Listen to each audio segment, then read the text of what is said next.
Portons un regard géométrique sur les solutions de cette équation x carré plus y carré égale z carré.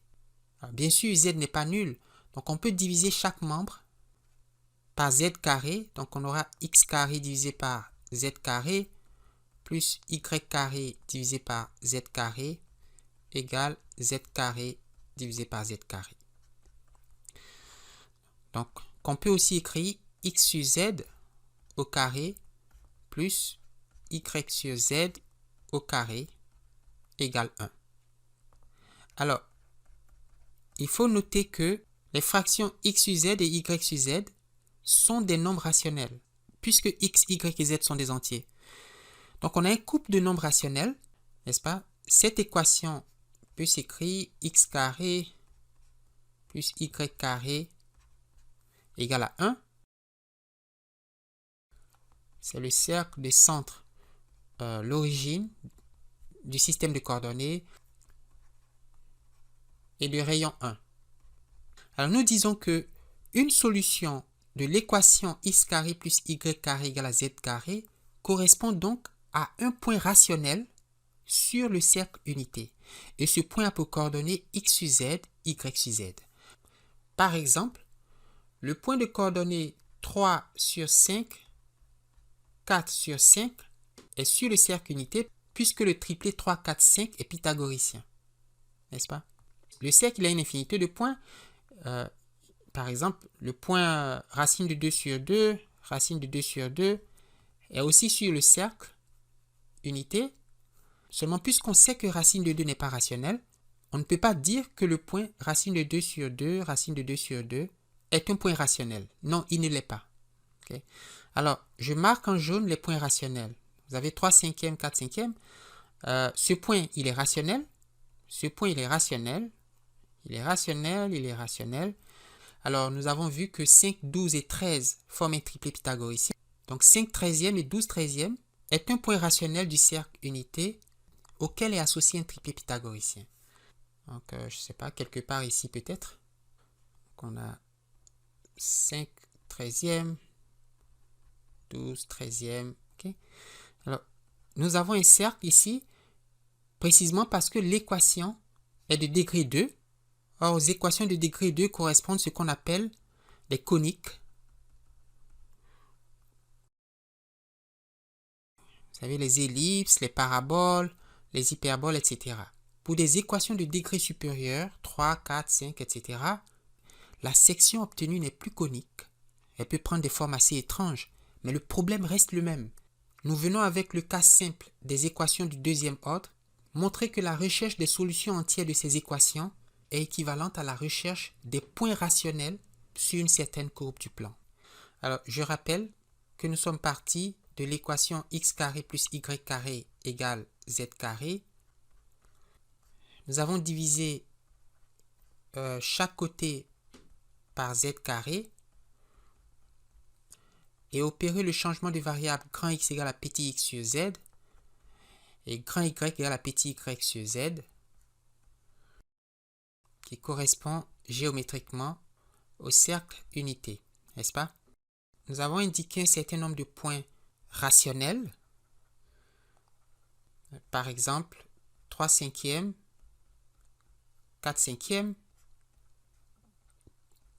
5 treizièmes, 12 treizièmes, 7 25e, 24 25e est aussi un point rationnel et ces points correspondent précisément à des solutions entières de l'équation pythagoricienne ou diophantine x carré plus y carré égale z carré.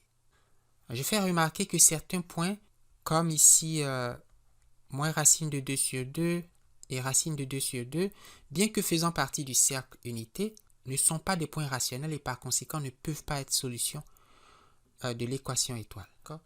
Nous avons donc une sorte de synergie entre la géométrie de l'équation étoile et les solutions entières de cette équation. Donc ici, j'écris l'équation x carré plus y carré égale z carré et dont on veut les solutions. D'une part, géométriquement, on a le cercle unité qui comporte des points rationnels équivalents à ces solutions entières.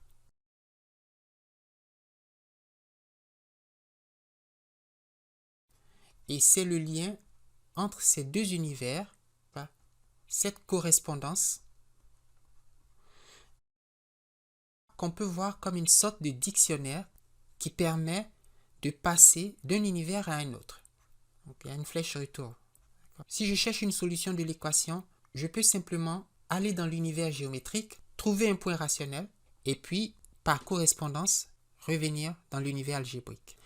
Alors, poussons un peu plus loin l'analyse géométrique. Considérons les plus simples de toutes les courbes, la ligne droite. Plus précisément, nous allons considérer les droites d'équation y égale m facteur de x plus 1. D'accord? Ce sont des droites dont la pente, le coefficient directeur comme on dit aussi, vaut m. Et par exemple, y égale à 3 facteur de x plus 1 appartient à cette famille de droites. Alors, représentons dans le même plan le cercle unité et la droite d'équation y égale à m facteur de x plus 1. On remarque que lorsque x vaut moins 1, y vaut 0. Et par conséquent, la droite D passe par le point de coordonnées moins 1, 0. N'est-ce pas? Toutes les droites de la forme y égale à m facteur de x plus 1 passent par ce point. Donc, en voici une. Et puis, en voici une autre. Alors, chacune de ces droites rencontre le cercle en exactement deux points. Il y a un point trivial, le point de coordonnées moins 1, 0. Et puis, un autre point que je vais appeler P, n'est-ce pas, dont la position varie selon la valeur qu'on se donne pour m. Donc, quand on change la pente m, on obtient différents points.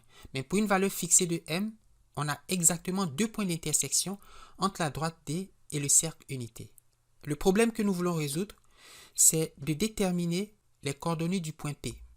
Alors, nous avons un système d'équations où y vaut m facteur de x plus 1, et puis x carré plus y carré égale à 1. Ça, c'est l'équation du cercle unité.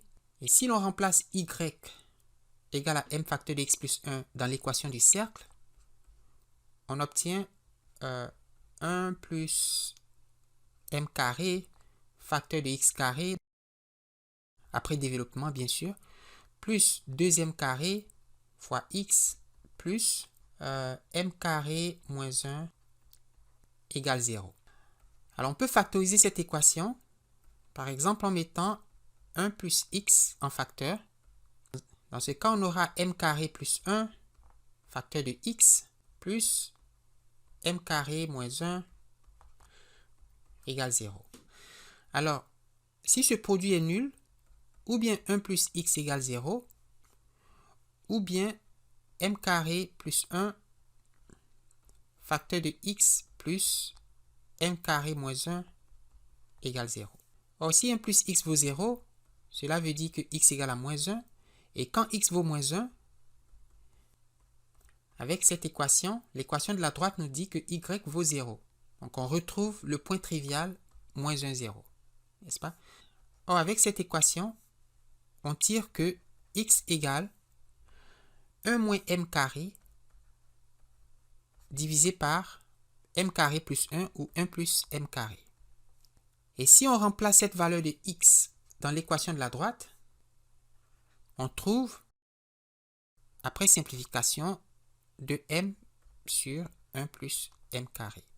Alors, si on suppose que la pente est un nombre rationnel, donc est le rapport de deux entiers, et qu'elle est inférieure à 1 en valeur absolue, sous ces conditions, on peut poser que m égale à b sur a, puisque m est rationnel, en supposant que a est supérieur à b, puisqu'on veut que m soit plus petit que 1, n'est-ce pas? Si a est supérieur à b, b divisé par a est inférieur à 1. Donc, on va remplacer partout m par a sur b dans y et dans x. 2 facteurs de b sur a, 1 plus b sur a au carré, et 1 moins b sur a au carré sur 1 plus b sur a au carré. Alors, en simplifiant, on trouve 2ab sur a au carré plus b au carré. et a au carré moins b au carré sur a au carré plus b au carré. Et puisque x carré plus y carré doit être égal à 1, okay, ceci vaut x et puis lui vaut y, ça veut dire que 2ab au carré plus a au carré moins b au carré égale a au carré plus b au carré. Quand on remplace ces deux équations dans l'équation du cercle. Et nous avons notre triplé pythagoricien. Vous voyez cette très belle synergie entre l'algèbre et la géométrie. Qu'on puisse passer d'un univers à l'autre, des nombres à la géométrie et inversement, qui fondent ce qu'on appelle en théorie des nombres la géométrie algébrique. Les sections coniques, elles sont au nombre de 4. La parabole, le cercle, l'ellipse et l'hyperbole, avec ses asymptotes. Alors, ces figures résultent d'équations quadratiques, si bien que le nombre de points d'intersection avec une droite du plan est au plus égal à 2. Par exemple, pour le cercle, on a trouvé 2 points d'intersection, n'est-ce pas? Et ce serait pareil pour la parabole, l'ellipse et l'hyperbole. On a 2 points d'intersection. Et pour les équations de degré supérieur, disons les équations cubiques de degré 3,